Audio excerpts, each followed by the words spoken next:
भारतीय संस्कृति रे परिवार को केवल रक्तर संपर्क पर्यंत सीमित रखाଯାଏ ନାହିଁ ବରଂ ଏହା ସମାଜର ମୂଳ ତତ୍ତ୍ୱ ଅଟେ। ପରିବାରର ମୂଳଦୁଆ ଯେତେ ମଜବୁତ ହେବ ସମାଜ ସେତେ ସୁସ୍ଥ ଏବଂ ରାଷ୍ଟ୍ର ସେତେ ସଶକ୍ତ ହେବ।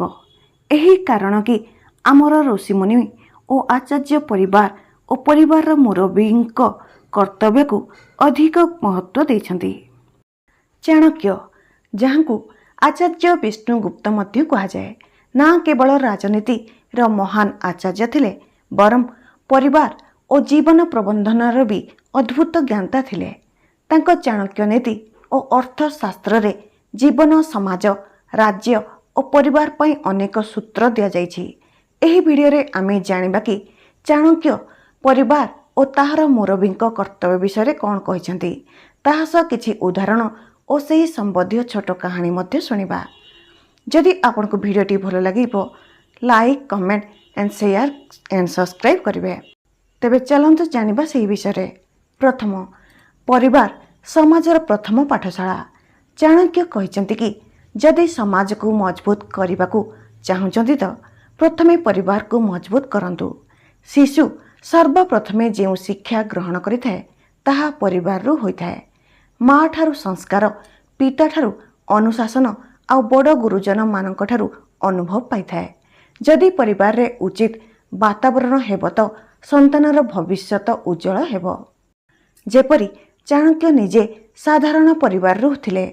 ତାଙ୍କ ପାଳନ ପୋଷଣ ହୁଏତ ଗରିବୀରେ ହୋଇପାରେ, କିନ୍ତୁ ତାଙ୍କ ପିତା ତାଙ୍କୁ କଠୋର ଅନୁଶାସନ ଓ ଜ୍ଞାନ ଆଡ଼କୁ ପ୍ରେରିତ କରିଥିଲେ। ଏହି କାରଣ ଥିଲା କି ସେ ଆଗକୁ ଯାଇ ନନ୍ଦ ବଂଶକୁ ମୂଳରୁ ଉପାଡ଼ି ଚନ୍ଦ୍ରଗୁପ୍ତ ମୌର୍ଯ୍ୟଙ୍କୁ ସାମ୍ରାଜ୍ୟ ଦେଇପାରିଥିଲେ। ଦ୍ୱିତୀୟ, ପରିବାରରେ ମୁରବୀଙ୍କ ମହତ୍ତ୍ୱ କ'ଣ? ପରିବାରର ମୁରବୀ କେବଳ ନାମକୁ ନେତା ହୋଇନଥାନ୍ତି, ବରଂ ସେ ମାର୍ଗଦର୍ଶକ, ସଂରକ୍ଷକ ଓ ନିର୍ମାଣକର୍ତ୍ତା ହୋଇଥାନ୍ତି। ଚାଣକ୍ୟ କହିଛନ୍ତି କି ଗୋଟିଏ ଘରର ରାଜା ତାର ମୁରବୀ ହୋଇଥାଏ, ଆଉ ଯେଉଁପରି ରାଜାର ଆଚରଣ ରାଜ୍ୟକୁ ପ୍ରଭାବିତ କରିଥାଏ ସେହିପରି ମୁରବୀର ଆଚରଣ ପୁରା ପରିବାରକୁ ପ୍ରଭାବିତ କରିଥାଏ। ମୁରବୀଙ୍କ କର୍ତ୍ତବ୍ୟ କ'ଣ? ପରିବାରର ଭରଣ ପୋଷଣ କରିବା। ଆଚାର୍ଯ୍ୟ ଚାଣକ୍ୟ କହିଛନ୍ତି କି ଧନ ରୋଜଗାର କରିବା କେବଳ ଭୋଗ କରିବା ପାଇଁ ନୁହେଁ, ବରଂ କର୍ତ୍ତବ୍ୟକୁ ପୂର୍ତ୍ତି ହେବା ପାଇଁ ଆବଶ୍ୟକ। ମୁରବୀଙ୍କ ପ୍ରଥମ କର୍ତ୍ତବ୍ୟ କି ପରିବାରର ମୁଖ୍ୟ ଆବଶ୍ୟକତାକୁ ଅର୍ଥାତ୍ ଭୋଜନ, ବସ୍ତ୍ର, ଶିକ୍ଷା ଆଉ ସ୍ୱାସ୍ଥ୍ୟର ପୂର୍ତ୍ତି କରିବା। ବି. ସଂସ୍କାର ଦେବା। କେବଳ ଟଙ୍କା ରୋଜଗାର କରିବା ପର୍ଯ୍ୟାପ୍ତ ହୋଇନଥାଏ। ଯଦି ସନ୍ତାନ ସଂସ୍କାରହୀନ ହୋଇଥାଏ ତ ଧନ ବି ପରିବାରକୁ ନଷ୍ଟ କରିଦେଇଥାଏ। ଯେମିତି ରାଜା ଧୃତରାଷ୍ଟ୍ର ନିଜ ପୁତ୍ର ଦୁର୍ଯ୍ୟୋଧନକୁ ଅନୁଶାସନ ଓ ନୀତି ଶିଖାଇ ନଥିଲେ, ଯାହାର ପରିଣାମ ଏହା ହେଲା କି ମହାଭାରତର ବିନାଶକାରୀ ଯୁଦ୍ଧ ହୋଇଥିଲା। ସି. ନିର୍ଣ୍ଣୟ ନେବା ଓ ମାର୍ଗଦର୍ଶନ କରିବା। ପରିବାରରେ ଯେବେ କୌଣସି ବଡ଼ ନିର୍ଣ୍ଣୟ ହୋଇଥାଏ ତ ମୁରବୀଙ୍କୁ ନିରପେକ୍ଷ ହୋଇ ଉଚିତ ମାର୍ଗ ବାଛିବା ଉଚିତ। ଡି. ସଂରକ୍ଷଣ ଦେବା। ସଙ୍କଟ ସମୟରେ ମୁରବୀଙ୍କୁ ଢାଲ ହୋଇ ଠିଆ ହେବା ଉଚିତ। ଏବେ ଚାଲନ୍ତୁ ଜାଣିବା ଗୋଟିଏ ସୁନ୍ଦର କାହାଣୀ, ଯାହା ମୁରବୀଙ୍କ ଭୁଲ ପରିଚାଳନା ଯୋଗୁଁ ପରିବାର କିପରି ଭାଙ୍ଗିଥାଏ ସେ ବିଷୟରେ ଜାଣିବା। ବହୁ ସମୟ ପୂର୍ବର କଥା। ଗୋଟିଏ ନଗରରେ ଜଣେ ବେପାରୀ ରହୁଥିଲା। ତାର ଭଲ ବ୍ୟବସାୟ ଥିଲା। ତାର ଜମି ସମ୍ପତ୍ତି ଓ ଏକ ବଡ଼ ପରିବାର ଥିଲା। ସେ ଘରର ମୁରବୀ ଥିଲା। ତାର ମାନିବା କଥା କି ପରିବାରର ମାଲିକ ସେ, ଏଥିପାଇଁ ପ୍ରତ୍ୟେକ ନିଷ୍ପତ୍ତି ତାଙ୍କ ଇଚ୍ଛା ଅନୁସାରେ ହେବ। ପ୍ରଥମେ ସବୁକିଛି ଠିକ୍ ଚାଲୁଥିଲା। ଛୁଆମାନେ ଛୋଟ ଥିଲେ, ଏଥିପାଇଁ ତାର ସ୍ତ୍ରୀ ସମସ୍ତଙ୍କୁ ସମ୍ଭାଳି ନେଉଥିଲା ଓ ଭାଇ ପୁତୁରା ବି ତାର କଥା ମାନୁଥିଲେ। କିନ୍ତୁ ଯେମିତି ସମୟ ବିତି ଚାଲିଲା ସେ ବେପାରୀର ଭୁଲ ଓ ଭୁଲ ପରିଚାଳନା ସାମ୍ନାକୁ ଆସିବାକୁ ଲାଗିଲା। ସେ ବେପାରୀର ଦୁଇ ପୁଅ ଓ ତାହାର ଭାଇର ପରିବାର ତାଙ୍କ ସହ ରହୁଥିଲେ। ମୁରବୀ ହେବା ହିସାବରେ ସମସ୍ତଙ୍କ ମଧ୍ୟରେ ସମାନତା ରଖିବା ଉଚିତ, କିନ୍ତୁ ସେ ନିଜ ବଡ଼ ପୁଅ ରାମକୁ ଅଧିକ ମହତ୍ତ୍ୱ ଦେଉଥିଲା। ସବୁ କାମରେ ତାର ରାୟ ଶୁଣୁଥିଲା ଓ ସାନ ପୁଅ ଶାମ ଅର୍ଥାତ୍ ଭାଇର ପୁଅ କଥାକୁ ଅଣଦେଖା କରୁଥିଲା। ଧୀରେ ଧୀରେ ପରିବାରରେ ଅସମାନତା ଭାବନା ସୃଷ୍ଟି ହେଲା। ସାନ ପୁଅକୁ ଲାଗୁଥିଲା କି ତାର ପରିଶ୍ରମର କୌଣସି ମହତ୍ତ୍ୱ ମିଳୁନାହିଁ, ଆଉ ଭାଇର ଛୁଆକୁ ଲାଗୁଥିଲା କି ସେ ଘରେ ପର ହୋଇଗଲେ। ସେ ବେପାରୀ ଘରର ସବୁ ଟଙ୍କା ନିଜ ପାଖରେ ରଖୁଥିଲା, କାହାକୁ ଖର୍ଚ୍ଚର ସ୍ୱତନ୍ତ୍ର ନଥିଲା। ଯେବେ କାହାର ଆବଶ୍ୟକତା ଥାଏ ତ ବେପାରୀକୁ ବାରମ୍ବାର ପଚାରିବାକୁ ପଡ଼ିଥାଏ।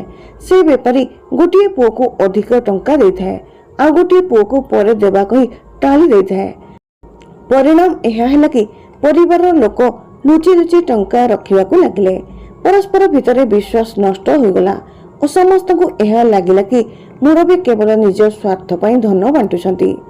ଯେବେ ଘରେ କୌଣସି ସମସ୍ୟା ଆସିଥାଏ ସେ ବେପାରୀ ବସି ସମସ୍ତଙ୍କର ରାୟ ନେଇନଥାଏ, ବରଂ ତୁରନ୍ତ ଆଦେଶ ଶୁଣାଇ ଦେଇଥାଏ କି ଏମିତି ହିଁ ହେବ। ଧୀରେ ଧୀରେ ପରିବାରର ଲୋକମାନେ ତାକୁ ନିଜ ମନର କଥା ଲୁଚାଇ ରଖିଲେ।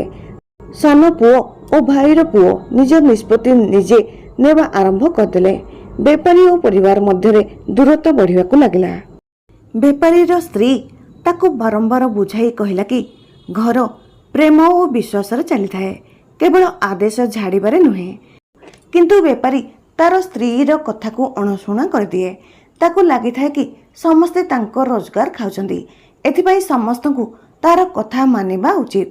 ପରିବାର ସମ୍ପର୍କରେ ଫାଟ ସୃଷ୍ଟି ହୋଇଗଲା। ଭାଇର ପରିବାର ଅଲଗା ହେବାକୁ ଭାବିବାକୁ ଲାଗିଲେ ଓ ଛୋଟ ପୁଅ ସାମୁ ନିଜ ପାଇଁ ଅଲଗା ଦୋକାନ ଖୋଲିଦେଲା। ଦିନେ କଥା ଏତେ ବଢ଼ିଗଲା କି ଛୋଟ ପୁଅ ସାମୁ ଓ ଭାଇର ପରିବାର ସଫା ସଫା କହିଦେଲେ କି ଅଲଗା ରହିବେ। ଆମେ ନିଜ ପରିଶ୍ରମ ଓ ନିଜ ଜୀବନ ନିଜ ହିସାବରେ ଚଲେଇବୁ। ବେପାରୀ ତାଙ୍କୁ ଅଟକାଇବାକୁ ଚେଷ୍ଟା କଲା ନାହିଁ, ବରଂ କ୍ରୋଧରେ କହିଦେଲା, ଯାଅ, ଯାହାକୁ ଯିବାର ଅଛି ଚାଲିଯାଅ।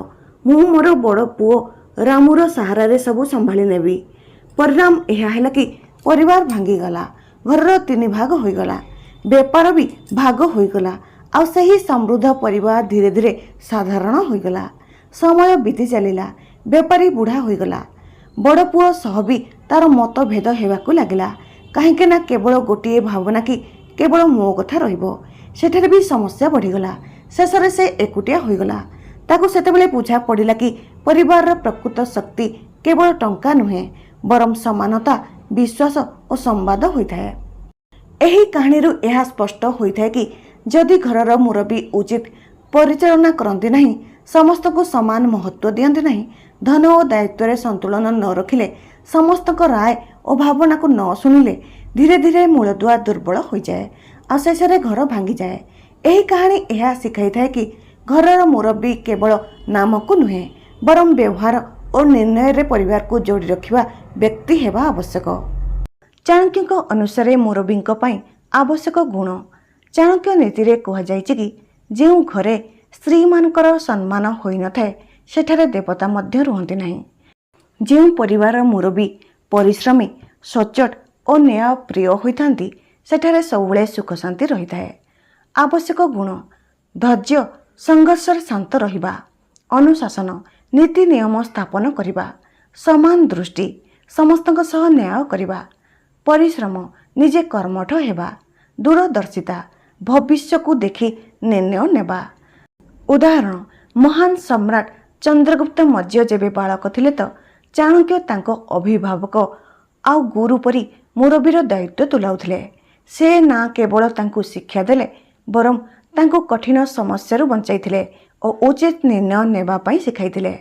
ଚତୁର୍ଥ, ପରିବାର ପରିଚାଳନାରେ ଚାଣକ୍ୟଙ୍କ ସୂତ୍ର। ଆଚାର୍ଯ୍ୟ ଚାଣକ୍ୟ ପରିବାରର ପରିଚାଳନାକୁ ବି ସେତେ ମହତ୍ତ୍ୱ ଦେଇଛନ୍ତି ଯେତିକି ରାଜ୍ୟ ପରିଚାଳନାକୁ ଦେଇଛନ୍ତି। ପ୍ରଥମ, ଧନର ପରିଚାଳନା।